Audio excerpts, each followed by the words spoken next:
I love a bit of sing-along. Put your hands up if you've heard that song before, or you know which box office hit it's recently been in. Yeah, a few hands, okay. So there's a song called Man of Constant Sorrow by a band in a fictional movie production called Oh Brother, Where Art Thou? The Soggy Bottom Boys. They sing that song, and it's a smash hit. But it's actually an older song from the kind of blues and the country tradition, where people do not mince their words about sorrow, about suffering, about self-pity, about asking, why am I here? Why am I in this terrible situation? And actually that film, Oh Brother, Where Art Thou, that kind of particular recording comes from, it's based on the second oldest piece of literature we have from the Western tradition, the Odyssey. Homer's Odyssey. It's like an ancient story of when everything goes wrong. So these kind of questions that we have when we're thinking about suffering and when we're thinking about what happens in life, whether you're a Christian or not a Christian, when the thing that you least expected or always hoped would never happen does happen to you, and why. And I'm not going to be discussing every single perspective or approach we could have to suffering tonight. I'm just going to be talking about one small area of the Christian perspective on suffering. And that's what the Bible talks about, the grace for suffering that we receive from God. What does it mean to have grace for suffering? Amazing grace for any kind of suffering that we might encounter in this life. And what I loved about Kate's video is that she doesn't mince her words on the kind of suffering that she's actually encountered and endured in her life. She's someone whose life has been marked by times of great suffering and sorrow in the lives of her friends and in her own life. And I think everyone in the room could say that about their own life, that they'd experienced things which were really, really testing. And someone in the Bible who experienced that kind of trial, that kind of stuff which can really rock you, can really rock what you believe about the world, can really rock what you believe about God, was Paul. And Paul was an apostle. That meant he was kind of the big dog. That meant that he was traveling around the known world in the years that followed Jesus' death. He was planting churches, that means starting them, looking after them as they grew. He'd had a vision of Jesus, and it completely changed his life around. He was someone who lay it all down. He gave it all up for Jesus. And he counted the cost. Paul really encountered a lot of persecution, a lot of problems, a lot of trials. He'd sometimes go into a city and he'd have so many rocks thrown at him that he'd just have to pick up whatever he had around him and just run. He'd just have to run out of that city because people wanted to kill him. It's just the kind of things that Paul encountered in his kind of daily life, trying to follow Jesus and let people know about Jesus for the first time. And I'm going to write something that he writes about a particular type of suffering that he encountered.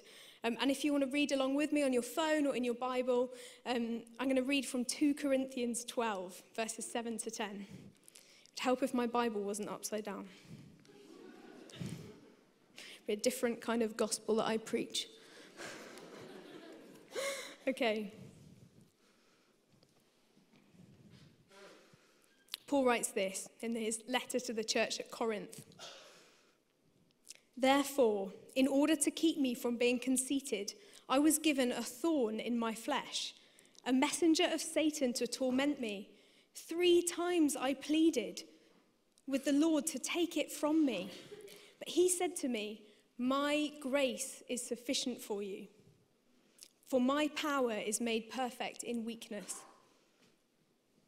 Therefore, Paul said, I will boast all the more gladly about my weaknesses, so that Christ's power may rest on me. That is why, for Christ's sake, I delight in weaknesses, in insults, in hardships, in persecutions, in difficulties. For when I am weak, then I am strong.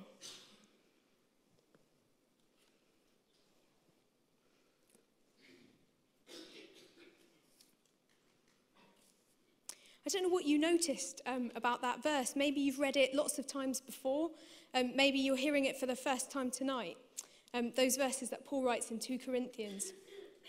But what really struck me when I read it a couple of weeks ago, again, when I was preparing for tonight, was that Paul asks not once, not twice, but 3 times for the Lord to remove what he calls a thorn in his flesh. And it's not exactly clear what the thorn in the flesh is. He doesn't say whether it's a particular problem. People have said over the years, oh, maybe it was a physical ailment.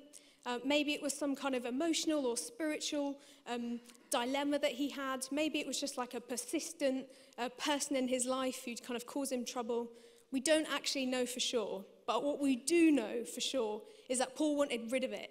He did not want to have the thorn in his flesh, in his life. And can I get an amen to that? Who wants a thorn in their flesh?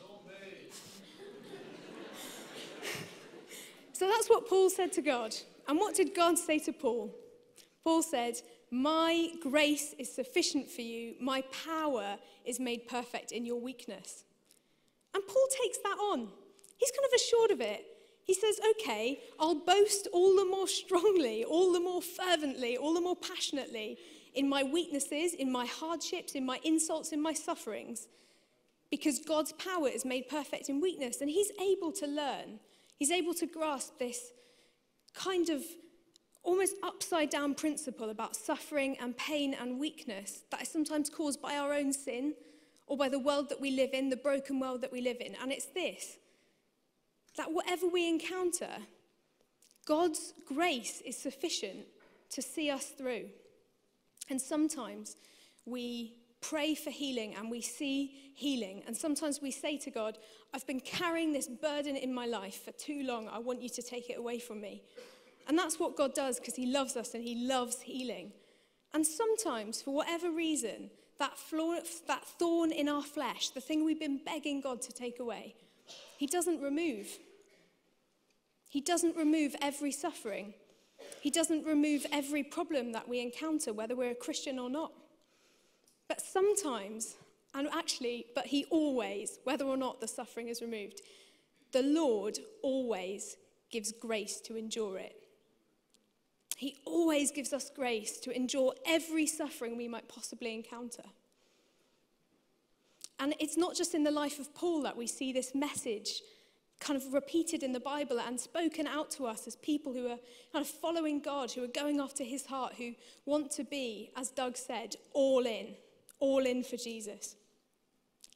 Jesus' own life is this truth writ large, that there is grace for every kind of suffering we might encounter, and that God's power is made perfect in weakness, in our own weaknesses, and in the weakness and the vulnerability of life now on earth.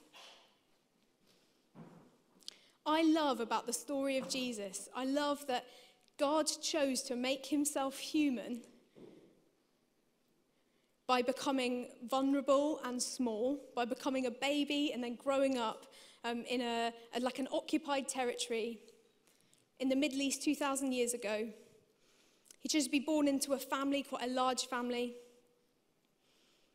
It's just a vulnerable and it's a small and it's a not particularly impressive thing by our standards that God did when he was choosing to do the most glorious thing that would ever happen, one of them.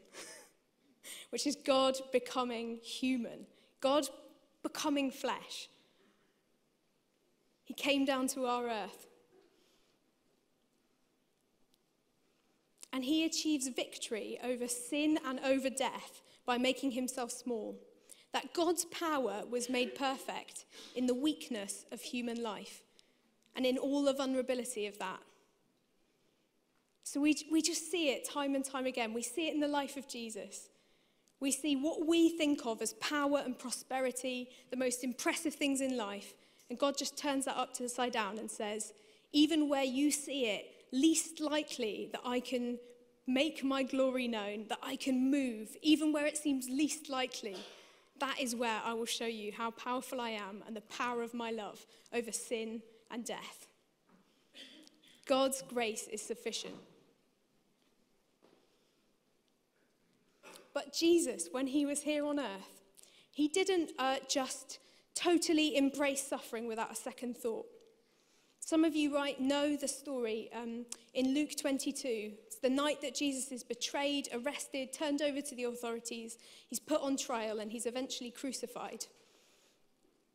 But the night that happens, he's with his disciples, his closest friends, in this place called the Garden of Gethsemane. And it's nighttime, and they're praying. And Jesus, he's under such strain and stress at the trial that lies before him, at the suffering that he is going to have to endure, that he's like sweating as if drops of blood are falling from his brow. That's like under how much strain he's under. And he says, Lord, if it is your will, take this away from me. Because it was almost as if what lay in front of Jesus, the torture, the trial of false accusations, and the death, it was almost as if it might be too much. But what does God do? He sends an angel to strengthen Jesus, and his grace was sufficient. His power was sufficient that Jesus, God in human form, was able to overcome sin and death that we might have life in Jesus' name. That is the power of God in suffering and in weakness and in pain.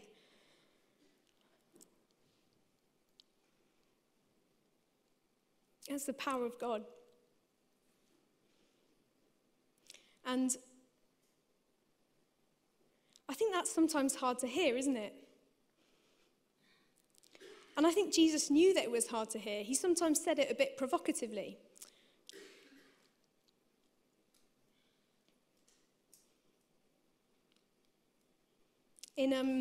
Earlier in the book of Luke, which is a story about Jesus' life, he says, whoever wants to be my disciple must deny themselves and take up their cross daily and follow me.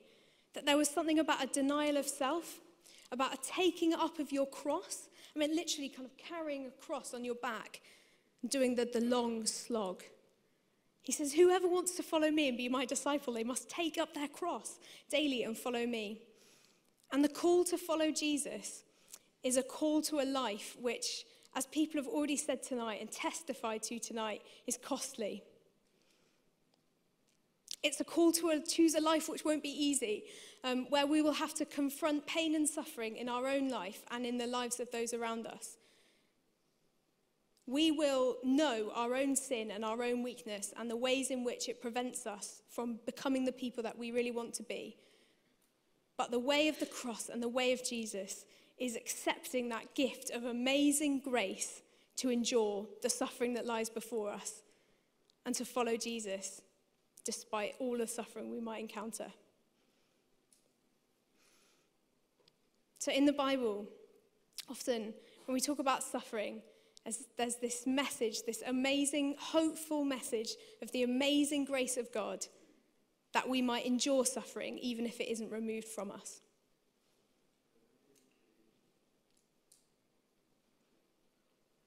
And what I love most about this message of grace being sufficient for all of our weakness, for the things which cause anguish in the human soul, is that we don't just suffer for the sake of it. Do you know what I'm saying? We don't just suffer for the sake of it, as if suffering is somehow something that God wanted to make part of this world so that we'd experience some pain. We don't just suffer for the sake of it. We suffer because, well, one of the reasons that we suffer, one of the things that suffering can bring about, says in the book of Romans, Paul writes here, he says, suffering brings about perseverance, and perseverance, character, and character, hope. He says perseverance, suffering brings about perseverance, and perseverance, character, and character, hope. And that there's something about what happens in us when we endure and when we encounter suffering and we receive the grace of God to work our way through whatever it is that challenges us, that allows us to access something of hope. So it's grace to endure suffering, and it's hope that what we're suffering for is not it doesn't say that it's not the final thing that's over our life or over our world, that there's a hope in the gospel of Jesus Christ, that there's a hope that this world of suffering and pain will be no more. That God is redeeming and renewing and reconciling all things to himself, whether it's on this cosmic universal scale in which Jesus' death on the cross marks this new chapter where sin and death and pain are no more. That's the really big, large scale of what God is doing in the world to redeem suffering and to redeem pain. But it's also in our own individual lives that there's this grace of God that is at work in our suffering. That means that our own individual stories can be rewritten, that our own individual stories of pain and suffering and grief can be redeemed by God, so that through suffering might produce perseverance, and perseverance, character, and character, hope in Jesus' name. Hope in Jesus' name. That even one of the worst things that we might encounter in this life, that God might be able to redeem it through Jesus, through his gift of grace to us. And Dave mentioned earlier about people who are being baptized all around the world in countries where it is incredibly dangerous to be baptized, where it's incredibly dangerous to identify with Christ and to stand out as a Christian and say, it's Jesus that I follow, he's the Lord of my life, he's the most important thing in my life. In fact, there are 600 million people around the world who are endangered by following Jesus, where they live in a country where they might lose their job, be rejected by their families, face exile, torture, beatings, prison, even death. And last year, 60,000 people lost their lives for witnessing with Christ and identifying with him, whether through baptism or through a life which just stuck out as that is Jesus focused. And that really challenges us, doesn't it? Because it says that there are 600 million people around the world who say, Jesus is worth it. That no matter what suffering I might encounter because of injustice or oppression or violence in this life, it's worth laying my life down for Christ, that I might identify with him, receive grace for my suffering, and that my life might be able to point to the hope that is in Jesus.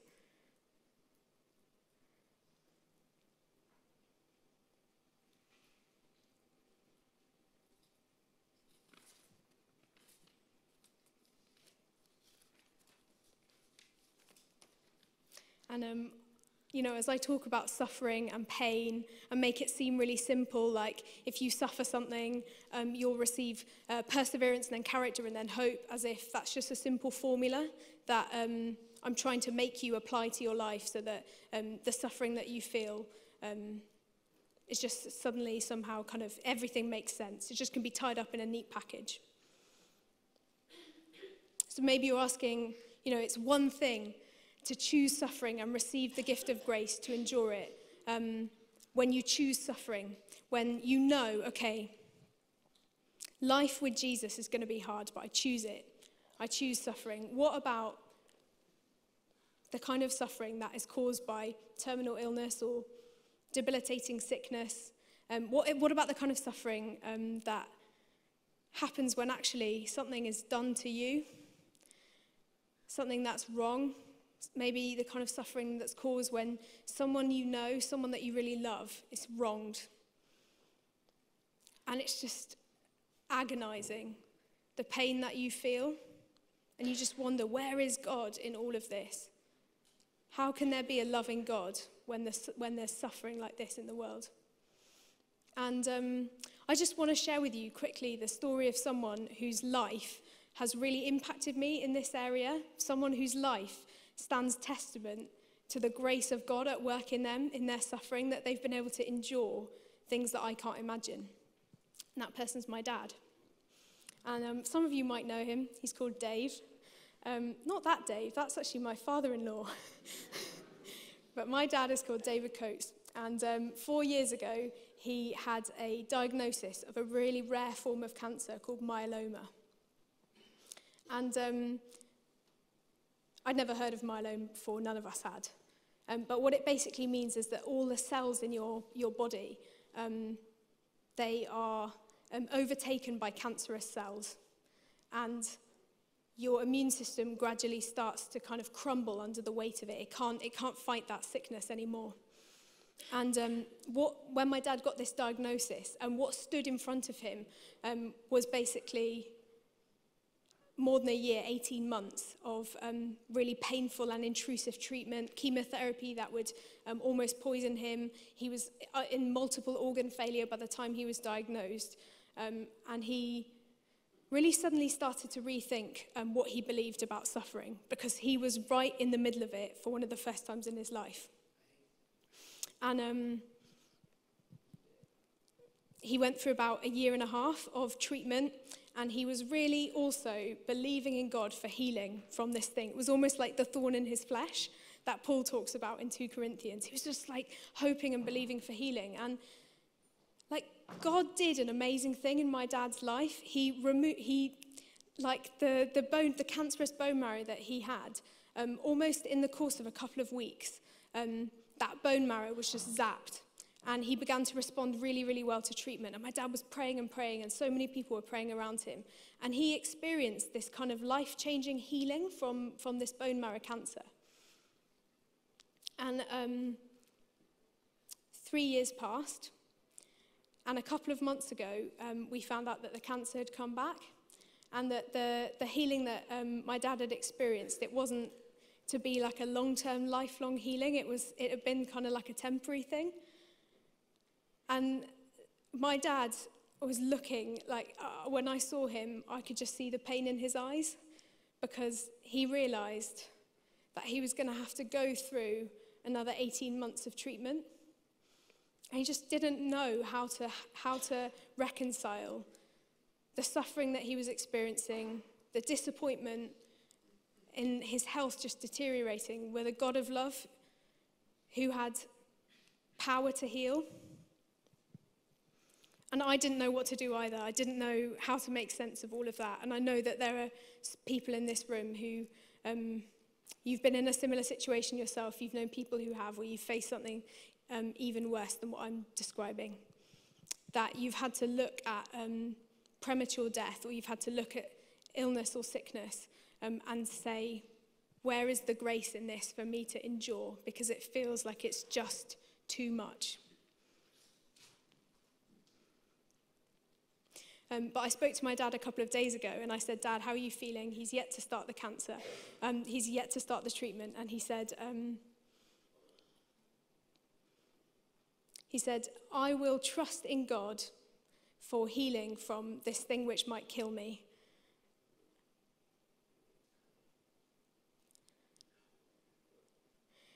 I will trust in God for healing from this thing that might kill me. And even if I'm not healed, I'll keep on praying, and I'll keep on asking for the grace to endure it.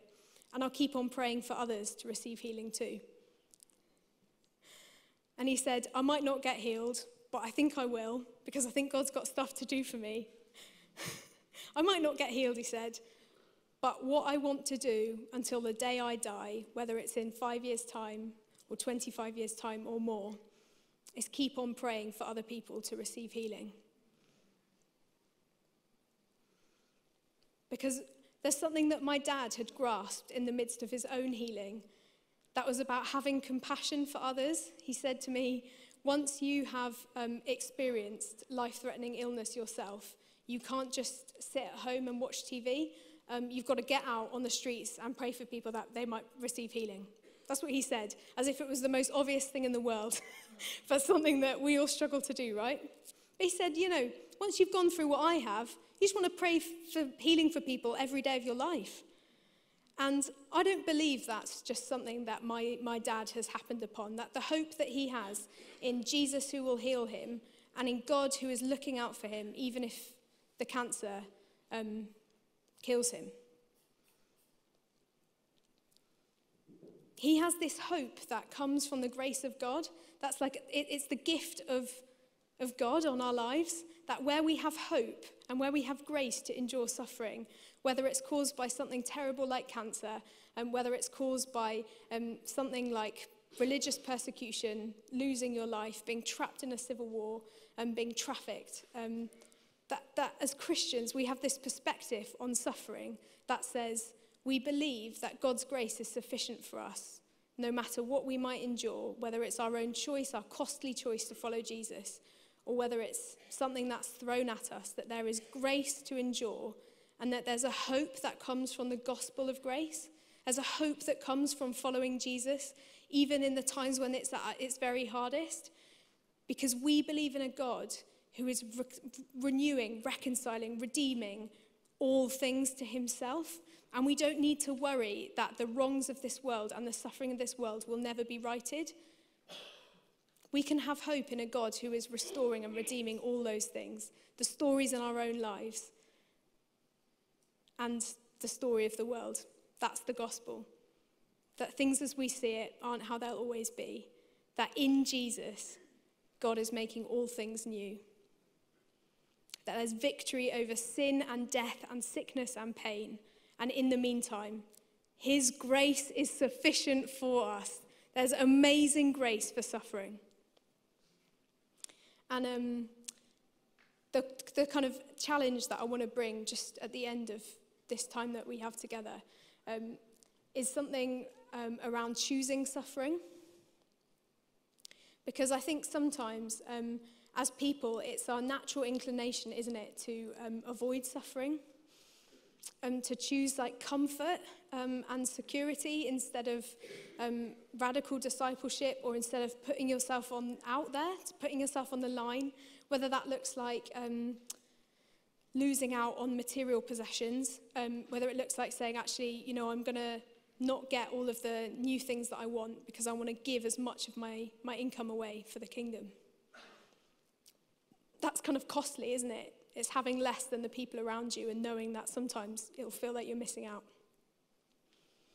Sometimes we're kind of afraid to witness to Christ in our lives. We're afraid to identify with Jesus in such a public way as Kate did tonight, to say, I'm all in. Jesus is Lord of my life. He decides my every decision. I'm going to put my hope in him to not be affected by the culture around me, but to be affected by the commands and the culture of Jesus. To be someone who goes all out the Jesus way, who takes up the cross daily and follows him. And there are so many good reasons to just live a comfortable life. In the immediate now. There are good reasons to do it. You could maybe have fun. you could maybe kind of actually, maybe something that's you want to do is travel the world. And it feels like you might have to give that up to follow Jesus. You might find yourself really counting the cost and thinking, is it too much? And I've been there, even in the last year or so. I've really felt the biggest challenge of my life so far in terms of counting the cost to follow Jesus, of what it might look like to not continually be increasing the standard of my lifestyle. As friends around me earn more money, as people I know start to get more security and stability for themselves, and what that looks like for me maybe is saying, I won't pick those things. I feel called to a different way of life, to something that's more costly than that.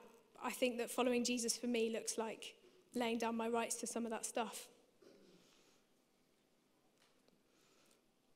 But when Jesus said, take up your cross and follow me, and when he said, in this world you'll have suffering, in this world you'll have trouble, but take heart, for I have overcome the world.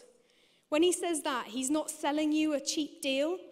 He's not selling you like a watch in a market that will like break down in 3 months and you won't get your $4.99 back. That is not what Jesus says when he says, take up your cross and follow me. He's not like selling you this second-hand life that it's not really worth giving up everything for.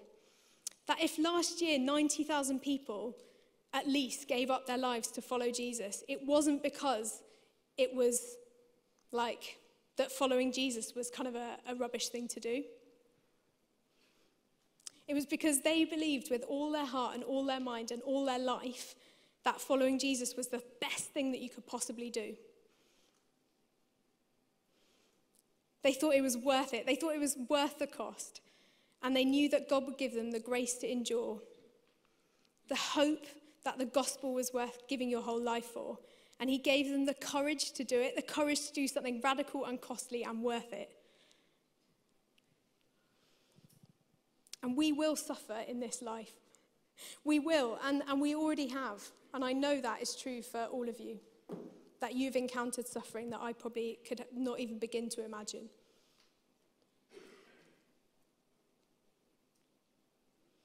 But what does Jesus ask of us? He just asks us to follow him and to trust him that whatever we need in this life, whether it's grace, hope, courage, love, peace, that he's got it and that he's worth it and that it's worth risking our whole lives for. And it won't always be comfortable and it won't always be easy, but it will always be worth it. I'm going to pray for us.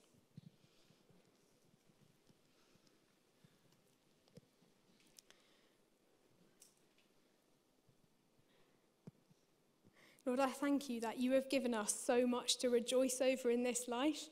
Thank you that we have the gift of family, of each other. Thank you that in this room tonight we were able to celebrate Kate giving her life over to you in this symbolic way through baptism. Lord, thank you that in Jesus you are redeeming this whole world. God, thank you that there is hope in your name. And Jesus, where we face trial and pain and suffering, I pray right now, Lord God, for an overflow of grace. Grace that is sufficient for our suffering. Pray for an overflow of grace in this room tonight. Lord God, that we might know that your grace is sufficient for our suffering,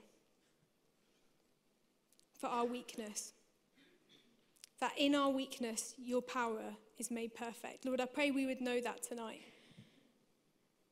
And I want to pray as well for hope to flow.